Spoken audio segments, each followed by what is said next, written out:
大家好，我是海员王哥。今天有位老铁问我渔船保底20万能不能干。首先从几个方面给大家对比一下渔船和货轮的区别。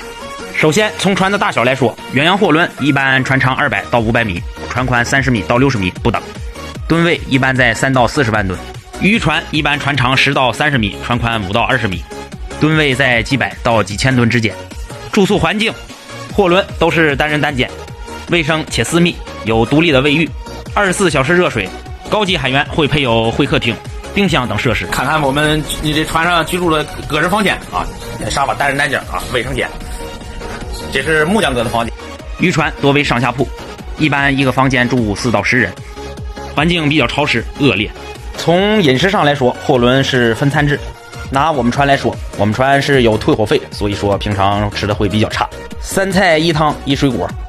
不定期会举行聚餐，天气好的情况下会举行烧烤。两个这小没有什么事情是一个小烧烤解决不了的。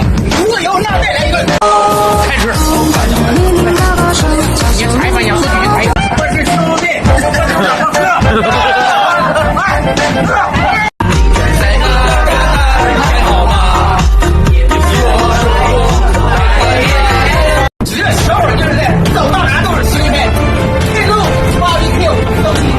船东给的吃饭钱吃不了，到月底就分掉，这就是退货费。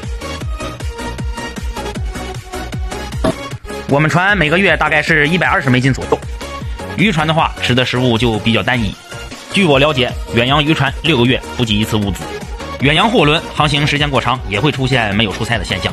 主播经常跑欧美线，通常就是15天到30天补给一次物资。我们船没有出现过没有出菜的现象，即便不靠港，也会用小船送过来补给。别偷吃我这东西啊！这自己没有啊，这都偷吃我的，经营头够呛了是吧？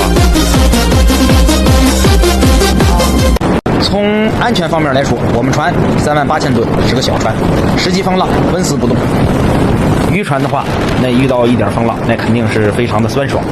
如果你晕船的话，那就更酸爽。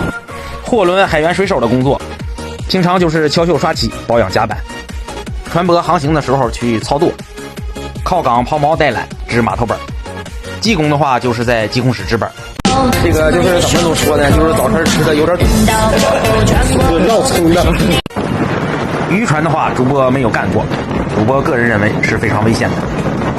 有些老铁说10级大风浪照样也得干活，甚至上鱼的时候除了吃饭72小时都不睡觉。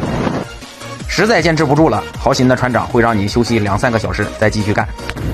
至于所说的待遇保底20万，主播个人不予评价。据干过的老铁说，新手刚上去也就4-5Q 左右。海员这个工作不是什么好工作，如果选择当海员的话，一定要选择货轮。货轮去正规的海事学院培训3个半月左右即可拿到海员证，费用的话在8Q 左右。